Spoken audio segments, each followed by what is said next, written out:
Sejak beberapa bulan yang lalu, ada pertanyaan berdasarkan tulisan seseorang yang merasa telah membuktikan bahwa nasab habaib dari jalur Abdullah atau yang biasa disebut Ubaidillah bin Ahmad al-Muhajir terputus dari Rasulullah Shallallahu Alaihi Wasallam. Beneran gak sih? Diambil dari Risalah Ahlul Bait dan Nasab Ba'alawi yang dirilis oleh Rabithah Alawiyah. Bisa didownload di website Rabithah Alawiyah di www.rabithahalawiyah.org. Penuduh mendasari pernyataannya dari setidaknya dua kitab yang dijadikan hujjah, yakni Syajaratul Mubarakah yang diklaim karya Imam Fakhrur Razi dan Tahdzibul Ansab karya Al-Ubaidili. Dikatakan bahwa dalam kedua kitab tersebut tidak ada nama Ubaidillah bin Ahmad al-Muhajir, ayah dari Alawi yang wafat abad 4 Hijriah, datuknya para Alawiyin. Bahkan dikatakan bahwa kemungkinan nama Ubaidillah adalah fiktif yang diada-adakan. Wow, yuk bedah satu-satu. Syajaratul Mubarakah diklaim sebagai kitabnya Imam Fakhrur Razi, yang mana beliau adalah imam besar Ahlu Sunnah wal Jamaah berakidah Al-Asy'ari, juga panutan para habaib. Tapi janggalnya, kitab tersebut tidak pernah tercatat dalam sejarah sebagai kitab beliau. Kok bisa? Di dalam kitab-kitab ulama besar Ahlu Sunnah yang sangat mengenal Imam Fakhrur Razi secara detail, tidak ada yang menyebutkan kitab tersebut sebagai karya tulis beliau, seperti Az-Zirikli dalam Al-Alam, Al-Hamawi dalam Mu'jam Udaba, dan Ibnu Khalikan dalam Wafiatul A'yan. Tidak ada satupun yang menyebutkan kitab ini dalam karya Imam Fakhruddin Ar-Razi yang wafat pada tahun 606 Hijriah. Kitab ini baru ditemukan di tahun 1418 Hijriah seperti yang tertulis di halaman 13 kitab tersebut, yang artinya ditemukan tahun 1997 Masehi atau baru 26 tahun yang lalu. Luar biasa. Ternyata yang mengatakan kitab ini sebagai kitab Imam Fakhrur Razi, sebagaimana tertulis pada kitab tersebut di halaman 12-nya, bernama Al-Mar'ashi An-Najafi, yang menemukan kitab tersebut dan memerintahkan muridnya Mahdi Ar-Rajai mentahqiq atau menulis kembali kitab ini. Kok bisa kitab tersebut tersembunyi dan baru muncul 812 tahun setelah wafatnya Imam Fakhrur Razi? Jika memang penuduh yakin, maka datangkanlah kepada kami satu bukti tertulis pada abad 7, 8, 9, atau bahkan 10 Hijriah dari ulama Ahlus Sunnah ternama yang menyebutkan ini adalah kitab Imam Ar-Razi. Dan bagaimana mungkin menisbatkan kitab yang baru ditemukan kemarin sore sebagai kitab abad ke-6? Penuduh cenderung selalu menghindar dari pertanyaan ini. Penuduh berdalih bahwa si penemu kitab dan pentahkiknya pun pada halaman 11 mengakui bahwa beliau terkejut saat menemukan kitab ini. Dan gak perlu penuduh meminta Rabithah Alawiyah ngecek ke perpustakaan di Istanbul, karena Rabithah tidak dalam keraguan sedikit pun. Justru penuduh yang harus mendatangkan bukti dari abad awal. Apalagi banyak kejanggalan pada kitab tersebut, seperti banyaknya nama besar yang tidak tercatat, seperti Syekh Abdul Qadir Al-Jailani yang hidup sezaman dan sewilayah dengan Imam Ar-Razi. Justru tidak tercantum dalam kitab tersebut, dan banyak nama lain. Bahkan pada halaman 92 disebutkan Imam Ar-Razi, sosok ulama besar Ahlu Sunnah, justru dikatakan meyakini Imam 12 Syiah dan mengatakan Imam Mahdi sudah lahir menunggu pembebasan. Jadi sangatlah wajar jika banyak pihak yang 1000% meragukan kitab tersebut sebagai tulisan Imam Fakhrur Razi. Uniknya lagi adalah baik Mahdi Ar-Rajai selaku mentahqiq dan Mar'ashi An-Najafi selaku penemu sama-sama punya kitab nasab tulisan mereka sendiri yang mengakui nasab Ubaidillah bin Ahmad, bahkan menuliskan pengakuan ketersambungan ke Rasulullah Shallallahu Alaihi Wasallam, suatu fakta yang tidak banyak dibahas. Oke, satu hujjah penuduh kita coret dulu. Lanjut hujjah kedua, kitab Tahdzibul Ansab. Kitab ini karangan Syekh Ubaidili. Beliau adalah seorang ahli nasab yang mana dalam kitab tersebut Al-Ubaidili hanya menyebutkan di antara anak Ahmad bin Isa. Artinya beliau tidak berniat menyebutkan seluruhnya.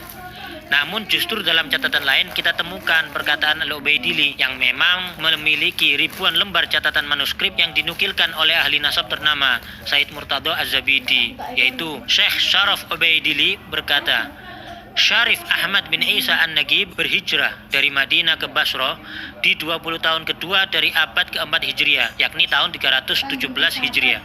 Beliau keluar bersama putranya Abdullah ke arah timur. Dengan demikian, Al-Ubaidili justru menjadi ahli nasab abad ke-5 yang turut mengakui adanya Abdullah bin Ahmad. Kami tidak mungkin menerima tuduhan sang penuduh bahwa ahli nasab sekelas Az-Zabidi berbohong dalam mengutip perkataan Al-Ubaidili tersebut. Sekarang dua hujah tersebut sudah kita bahas. Nah, sekarang gantian Mampukah penuduh mendatangkan bukti dari abad 7, 8, 9, 10, 11, 12, atau bahkan 13 bahwa ada ahli nasab yang mempertentangkan kebenaran nasab Alawiyin? Perlu diketahui bahwa tidak ada satupun ahli nasab terdahulu yang mengingkari nasab tersebut. 2. Ilmu nasab sudah baku dan disepakati oleh seluruh mazhab tentang syarat penetapan suatu nasab. Lalu penuduh membuat suatu syarat, yakni harus ada kitab yang ditulis di zaman tersebut. Pertanyaannya, ahli nasab mana yang mengatakan kaidah tersebut adalah syarat isbat suatu nasab? Lalu kenapa penuduh membuat syarat atau kaidah baru yang tidak dikenal dari Abdullah bin Ahmad, seperti Al-Janadi yang telah menyebutkan nasab Abdullah bin Ahmad? Dalam kitab As-Suluk karya Al-Janadi telah disebutkan nasab Abdullah bin Ahmad. Lalu penuduh hendak mengecoh dengan mengatakan Abdullah yang di kitab dan Ubaidillah adalah orang yang berbeda. Oke, nggak apa-apa. Maka siapakah Abdullah yang dimaksudkan oleh penuduh? Sebutkan bukti sejarah, makamnya di mana. Juga sebutkan keturunan Abdullah yang dimaksudkan penuduh hingga lokasi mereka saat ini. Termasuk juga siapa Abul Hasan Ali bin Jadid yang disebutkan oleh Al-Janadi tersebut, disertai bukti-bukti sejarahnya. Ditambah lagi statement menggelitik seperti Ba'alawi yang tercatat pada kitab terdahulu berbeda dengan Ba'alawi yang sekarang. Maka datangkanlah bukti sejarah bahwa ada kabilah lain di Hadramut yang juga disebut Ba'alawi, dan ada kelompok lain yang nasabnya seperti disebutkan Al-Janadi dan lainnya, disertai lokasi makamnya, sejarahnya, juga data keturunannya. Al-Yafi'i Al-Malikul Afdal yang juga menyebutkan nasab Abdullah bin Ahmad. Ali bin Al-Hasan Al-Khasraji juga menuliskan nasab yang sama. Al-Husain bin Abdurrahman Al-Ahdal yang menuliskan nasab keturunan Abdullah bin Ahmad. Abil Abbas Ahmad Asy-Syaraji Az-Zabidi yang turut menyebutkan nasab Alawiyin yang tersambung. Imam As-Sakhawi yang menyebutkan nasab yang bersambung pada Ubaidillah bin Ahmad. Imam Ibnu Hajar Al-Haytami, ulama besar yang juga ahli nasab yang turut menyebutkan sanadnya bersambung ke Ubaidillah bin Ahmad. Al-Ayashi yang menyebutkan nasab yang bersambung hingga Ubaidillah bin Ahmad. Syekh Al-Muhibbi dalam kitabnya Khulasatul Athar menuturkan keluarga Ba'alawi dinisbatkan kepada Alwi. Alwi ini adalah putra Ubaidillah bin Ahmad bin Isa. Beliau adalah sosok yang menjadi muara berkumpulnya nasab mereka. Nasab mereka telah disepakati oleh para ulama ahli tahqiq dan telah diperhatikan untuk dijelaskan oleh banyak ulama. Lalu Syekh Yusuf An-Nabhani, seorang mufti besar dan guru dari Sunnah wal Jamaah, guru dari Hadratus Syekh Hashim Asy'ari, menjelaskan dalam mukaddimah kitabnya Riyadul Jannah, sesungguhnya para sada al-Ba'alawi telah disepakati oleh umat Nabi Muhammad SAW di sepanjang masa dan di setiap tempat, bahwa mereka termasuk ahlul bait yang paling sahih nasabnya, paling kokoh kemuliaannya, dan paling banyak ilmu, amal, keutamaan, serta adabnya. Hadratus Syekh Hashim Asy'ari bahkan mencantumkan Al-Habib Ahmad bin Abdullah As-Segaf yang merupakan salah satu pendiri Rabithah Alawiyah dalam Qanun Asasi saat pendirian Nahdlatul Ulama. Kita tentu tidak merasa perlu meyakinkan penuduh untuk mempercayai dan menghargai para ulama-ulama tersebut, karena mereka semua bagai matahari di siang hari yang dikenal luas kejujuran dan keilmuannya. Tidak mungkin para ulama-ulama besar tersebut sengaja berbohong bersama-sama, dan apalagi Rasulullah SAW menyampaikan yang berbohong atas nasab. Sejarah Alawiyin telah jelas disertai lokasi makam dan tempat bersejarah mereka yang terjaga hingga kini. Dapatkah penuduh sebutkan satu saja ulama atau ahli nasab terdahulu di Hadramut yang menafikan bukti-bukti sejarah tersebut? Lalu apakah catatan nasab Rabithah Alawiyah diakui ahli dan nakobah internasional? Tentunya tidak hanya sekedar surat dengan cap dan tanda tangan. Hubungan dengan ahli nasab dan nakobah di Yaman terjalin dengan baik. Nakobah Mesir yang beberapa kali berkunjung ke Rabithah Alawiyah. Nakobah Al-Idrisi Al-Hasani Libya yang memiliki hubungan baik dengan Rabithah Alawiyah.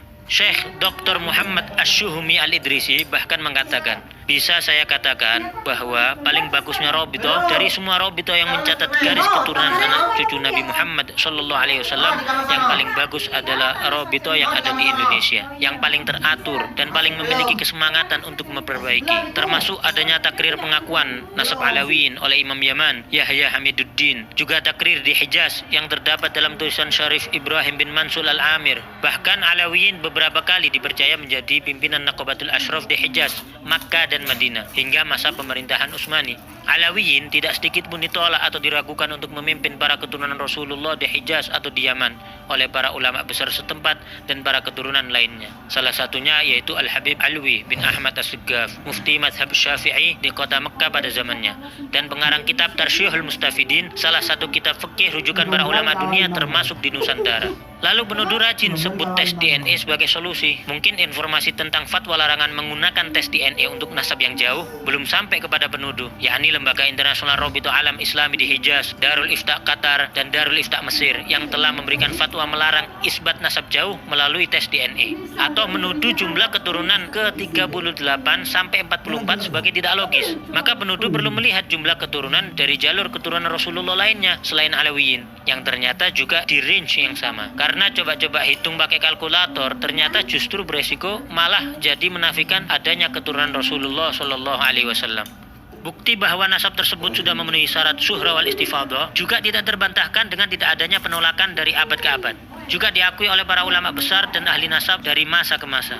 Tidak disebutkannya sebuah nama pada suatu kitab nasab tidak dapat diartikan orang tersebut tidak ada atau bahkan fiktif, karena terdapat ulama dan ahli nasab thiqah lainnya yang menulis dan menambahkan. Maktab Daimi di dalam Rabithah Alawiyah ditujukan untuk melanjutkan catatan-catatan nasab dari para pencatat terdahulu kalangan Alawiyin untuk diteruskan di Indonesia demi menjaga keberlangsungan dan pemutakhiran catatan nasab tersebut. Jadi, meski didirikan tahun 1928, catatan nasab yang digunakan, tentu kita bersyukur kepada Allah Subhanahu wa taala. Terdapat para kiai, ulama, dan banyak pihak yang berdiri membela para habaib. Jika ada beberapa oknum habaib yang belum mengikuti kemuliaan akhlak dan kesolehan datuk-datuknya, maka kami memohon doa antum semuanya agar Allah Subhanahu wa taala memudahkan langkah mereka menuju kebaikan. Nasab yang bagus itu bukan untuk membanggakan diri, bukan untuk meremehkan orang lain.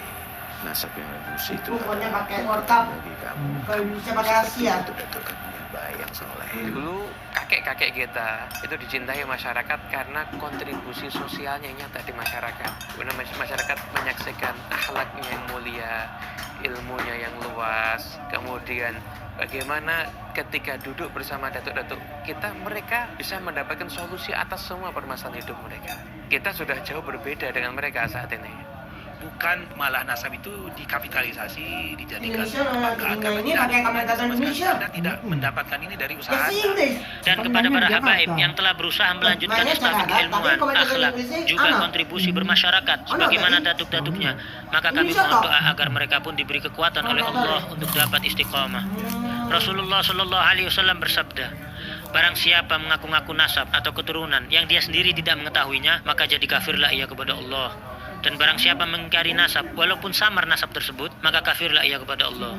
Barang siapa yang mengaku ayah kepada selain ayahnya atau bersandar kepada yang bukan walinya, maka laknat Allah juga para malaikat dan semua manusia menimpa mereka, dan pada hari kiamat Allah tidak akan menerima dari mereka baik yang fardu maupun yang sunnah. Kita justru banyak melihat kalangan Alawiyin melahirkan banyak ulama, orang-orang soleh, wali-wali besar, dan banyak yang berakhir husnul khatimah dengan wafat setelah syahadat dalam kondisi sholat, membaca Al-Quran maupun ibadah lainnya, jauh dari tuduhan kaum terlaknat atau pembohong. Namun kami peringatkan, janganlah kita mencaci para penuduh, menghina mereka atau berlaku kasar pada mereka, karena setiap manusia pasti berbuat kesalahan, dan kesalahan tidak menjadikan pelakunya terhina selama ia memperbaiki kesalahannya serta bertaubat kepada Allah. Semoga Allah Subhanahu wa taala memberikan taufik dan hidayah bagi kita semua, dan semoga umat ini dipenuhi rasa saling menghargai, menghormati, dan saling mencintai karena Allah Subhanahu wa taala. Nggak perlu izin untuk share, download, re-upload video ini. Justru menjadi hujah bagi kamu yang telah berperan dalam menyebarkan hal ini kepada seluruh kalangan.